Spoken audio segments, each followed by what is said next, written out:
May nagparonda rito, sinasanay sa ismas. Maulan mga kalapatids, hindi pa naman kalakasan ng hangin.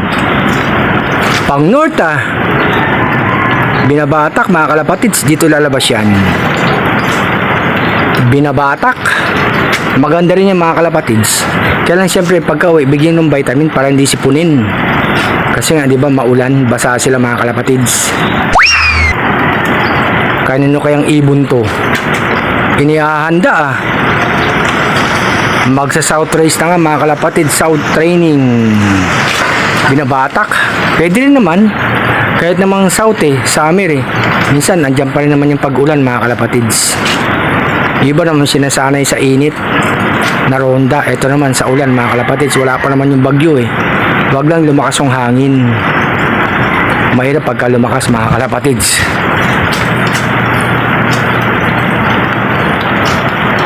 Gustong lumipad sa ulan kasama na ligo dyan mga kalapatids. Oh no! Mahaba na yung lipad. Ito yung mga rumuronda kanina. Ayun, umikot sa building mga kalapatids. Maganda rin may building Nakarin sa mga mababang bahay. Sa lakas ng hangin at saka ulan. Siya yung harang. Ayun yung mga ibon mga kalapatids 2, 4, 6, 8 siyam paronda. Mamaya magsisipag-uwian na yan. Bali nga may bagyong uwan nga mga kalapatids. Ang weather dito umuulan na mga kalapatids. Dito sa Quezon City. Sige, lipad. Wala pang ibon natin. Si Beautiful RC, nasa na kaya yun? Saan kaya sumama yun? Kagabi hindi umuwi pero yung tatlo nakauwi Kahit na alas 8 na ng gabi nakapasok pa. Basta makita ng liwanag yung mga ibon. Kasi kahapon nagpakawala ako mga kalapatids. Hindi ko naman alam na mag-ayos kami ng bubong. Hindi sila makapasok. Kaya inaabot ng dilim. Saan kaya napunta si Beautiful RC? Hindi pa nga umuwi mga kalapatids. Pero yung tatlo nandyan na. Saan nagpunta yun? Hindi kaya nandito sa mga ibon, sumama sa rondahan mga kalapatids. Andito tayo sa gitna ng ulan Siyempre, chinecheck ko rin yung lap natin dito sa taas. Titingnan natin pagka malakas ang ulan. Si San Simon, hinarangan ko muna sandali. Pero pagka lalakas ang ulan, hangin, ililipat ko na sa malaking kulungan yan mga kalapatids. Ayun pa rin yung mga ibon Ronda pa rin Ingat-ingat ang lahat mga kalapatids Ganadong rumonda, umikot dun sa taas ng kondo. Yan, eto nga si Arsulop mga kalapatids, araw ng linggo.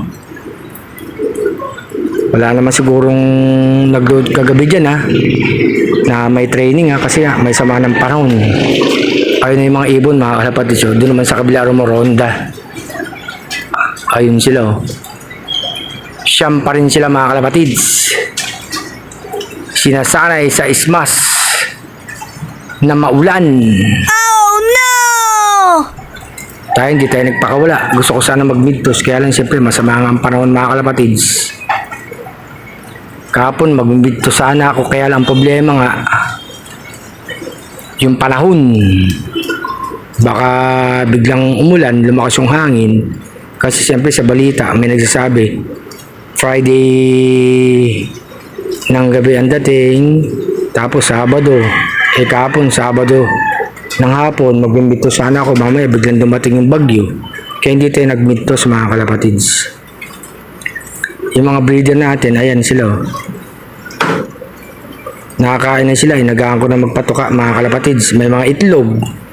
Problema yung itlog niyan kasi ngayon lop natin nasa gitna tayo, walang bubong. Kaya ganun talaga mga kalapatids. Pero kung talagang lumakas yung bagyo, hangin, ililikas ko na sila dyan. Ilalagay ko na lang sila sa baba. Ilalagay ko sa training box. May training box naman tayo na malaki. Ayan Ayan mga kalapatids. Tapos meron pa tayong maliit. Sama-sama muna sila sa baba. Pag lumakas talaga ang hangin, na mababasa sila dyan. Tsaka ang ulan mga kalapatids.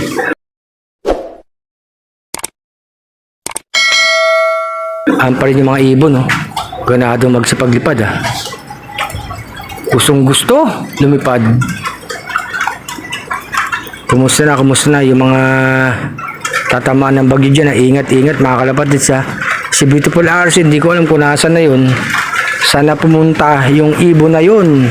Sana sumilong. Bigla na kasing nawawala yun. Bigla sumusulpot mga kalapatids. Binuksan ko na nga itong papasukan niya. Wala pa rin. Nung nagpakain na nga ako, wala pa rin siya mga kalapatids.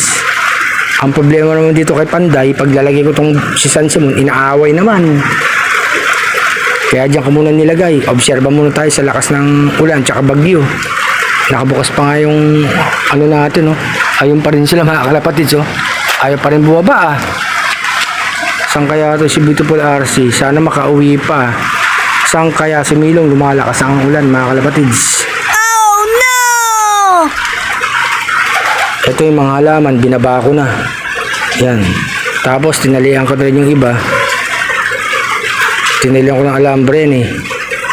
Kung hanginin, may kakapitan mga kalapatids. Itong loop natin, pag malakas itatali ko rin yan doon sa may bakal para may kakapitan mga kalapatids. Yan yung mga ibon, no? Saan kaya to si Beautiful RC? Makulis yung ibon na yun talaga eh. Hindi alam kung saan pumupunta eh. Buti itong tatlo umuwi eh. Kahit may katagasan to si Flavie ah. Umuwi siya mga kalapatids. Lipad pa rin ng lipad oh. Mga ibon oh. Ayun.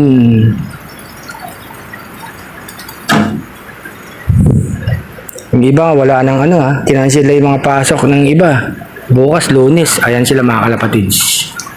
Wala nang pasok. Yung mga eskwelahan siguro wala na rin yan mga kalapatids. Kasi nga sa binabantayang bagyo. Wala si Uwan mga kalapatids. Mamaya, palikta lang tayo dito. Baka nandiyan ang si Beautiful RC. Huwag na muna sanang lumakas. Makauwi muna siya. Huwag lumakas ang ulan. Ang hangin. Mamaya, pagpanik ko, nandiyan na yan si Beautiful RC, mga kalapatids. Ganado talaga rin yung mga ibon. Oh. Ayun, oh. Shoutout sa lahat. Support na kay RC Love. Kung bago ka sa aking Facebook page, pa-follow naman. Sa YouTube ko, pa-subscribe RC Love. Sa grupo, RC Love, pa-subscribe, pa-join. Sa TikTok ko, papalo mga kalapatids. Magandang umaga sa inyo mga kalapatids. Ingat sa bagyong O1. Padrino, oh. Sumisili pa sa butas mga kalapatids. Hindi ko pa sinira tong ano natin eh. Kasi baka pumasok pa si Beautiful RC dyan mga kalapatids. Pag nandiyan na, isasara ko na.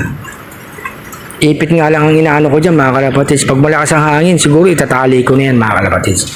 Kaya naobserbahan ko ang bagyo. Ayan pa sila mga kalapatids, oh. Ilang minutes ang rumuronda, mga ganado ah. Ayan, God bless ang lahat mga kalapatids.